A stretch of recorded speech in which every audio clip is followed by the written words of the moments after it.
The White House is in damage control this morning over the news that President Trump reimbursed attorney Michael Cohen for the $130,000 he paid Stormy Daniels.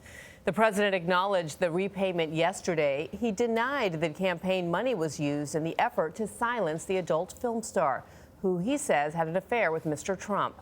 White House Press Secretary Sarah Sanders deflected reporters' questions about Mr. Trump's previous claim that he didn't know about the payment.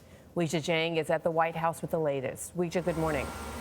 Good morning, Bianna. Rudy Giuliani has only been part of President Trump's legal team for 2 weeks. But in the past 36 hours, he's become the de facto spokesman, providing sometimes conflicting details about Stormy Daniels, North Korea, and the Russia investigation, many of which caught White House officials off guard.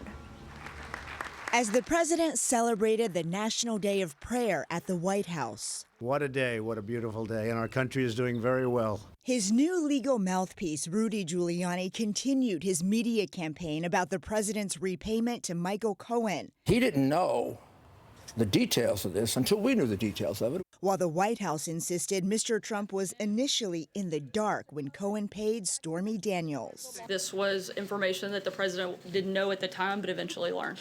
White House Press Secretary Sarah Huckabee Sanders did not clarify when the president found out he was reimbursing Cohen for the $130,000 payment to the adult film star, but echoed Giuliani's claim that it was after the fact. The president reimbursed that. On March 7th, Sanders said the president did not know about the payments. There was no knowledge of any payments from the president. Yesterday, reporters asked whether she had lied. I've given the best information I had at the time. On the Russia probe, Giuliani spent the day trashing the Mueller investigation, telling CBS News, "I want the Justice Department to close this thing down. They don't have a scintilla of evidence."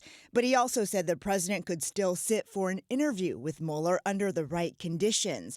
Former Assistant U.S. Attorney Kim Whaley was part of Kenneth Starr's team on the Whitewater investigation into President Clinton. She said Mr. Trump's new lawyer, Emmett Flood, who defended Bill Clinton, may want to avoid an interview. I think Mr. Flood has a formidable charge in front of him in terms of representing Mr. Trump through an interview under oath, because there is no way, I think, for him to answer those questions and avoid potential additional liability.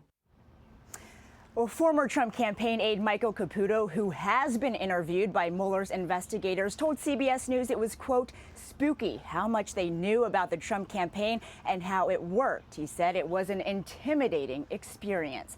Bianna. Weijia, thank you.